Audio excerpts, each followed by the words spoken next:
Bonjour, bonsoir, c'est selon l'heure à laquelle vous allez me suivre.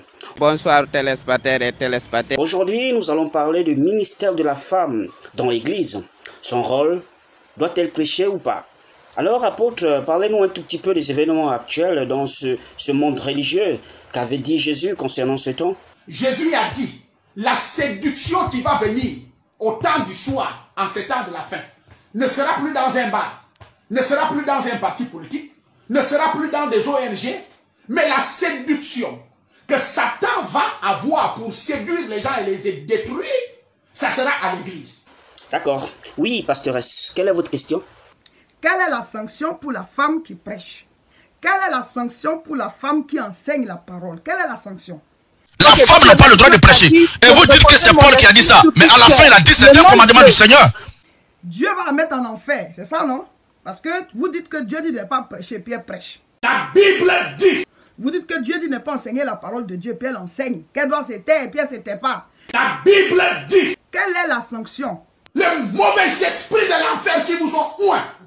Elle ira en enfer, non? C'est ça? Ben, je crois, parce que transgresser quand même un commandement divin, c'est vous qui voyez. Maintenant, la question que je vous pose, si elle va en enfer, vous, qu'est-ce que ça vous fait?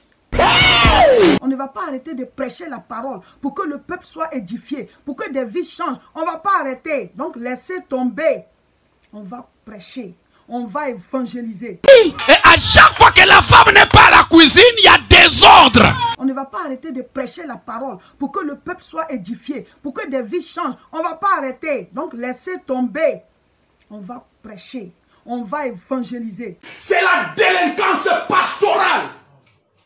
Les mauvais esprits de l'enfer qui vous ont oint. La Bible dit, c'est à vous que je montre le doigt. C'est pas moi, c'est à vous qui monte le doigt. C'est quoi votre problème dans l'affaire? C'est vous qui allez aller en enfer à sa place? Mais lâchez-nous les baskets. La Bible dit, le jugement de Dieu commence dans la maison de Dieu. Voilà pourquoi je balaye là-bas dans la maison de Dieu. Je balaye le corps de Christ. Oui, révérend. Dans votre église? Dans mon église à Vicomble, mon père spirituel, que je salue en passant l'apôtre Fulgence, Que faites-vous? autorise à la femme dans l'église de prêcher. Frère Branham me dit avant de monter en chair, est-ce que tu as rencontré l'ange? Qui t'a commissionné? Qui t'a mandaté? Nous voyons aujourd'hui les femmes se lever et occuper les premières places dans la société et même dans nos foyers. Que pensez-vous de l'église? Montrez-moi le modèle dans la Bible. La Bible dit que la femme se taise dans l'église et qu'il n'a pas le droit d'enseigner ni de prendre autorité sur quelqu'un. Si tu dis ça, tu es un esprit impur. Ok, apôtre. Mais beaucoup de femmes s'inspirent de la prophétesse Déborah pour se donner des titres. Qu'en pensez-vous? Prophétesse et prêcher, c'est deux choses. Prophétiser, ça veut dire ainsi dit le Seigneur. Ceci va arriver, ceci va arriver, ceci va arriver. Parlez-nous un petit peu de Ève dans le jardin d'Éden. La Bible dit que c'est la femme qui a détruit le monde en interprétant mal la parole de Dieu dans le jardin d'Éden. Et Paul dit, je ne donne plus autorisation à cette femme-là de prêcher la parole. Nous constatons aujourd'hui dans nos églises que le mari est bishop, la femme est pasteur. Qu'en pensez-vous de cela? Ce n'est pas dans l'église du Seigneur. Je demande à tous les pasteurs d'envoyer vos femmes aller s'asseoir au milieu de l'église, là où sont les autres laïcs. Elle n'est rien qu'un simple laïc, qu'une laïque de l'église. Je veux répondre à ceux qui passent tout leur temps à nous dire, vous ne devez pas prêcher, taisez-vous, vous êtes des femmes, vous ne devez pas prêcher. Je vous dis ceci, laissez tomber.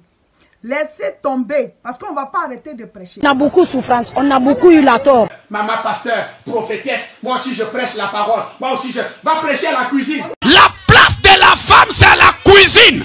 Je vous pose la question. Vous dites que nous, on va aller en enfer parce qu'on ne devait pas prêcher, puis on prêche. C'est vous qui allez aller à notre place? Nous sommes vos soeurs, on se connaît. Lâchez les baskets aux femmes. Ah, révérend, elle est fâchée. Fâchez-vous comme vous voulez, je m'en fous.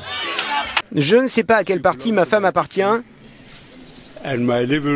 mais je sais que sa place est à la cuisine, dans le salon et l'autre chambre, lui a-t-il indirectement répondu. Je suis parti, c'est pas moi. Mais partagez.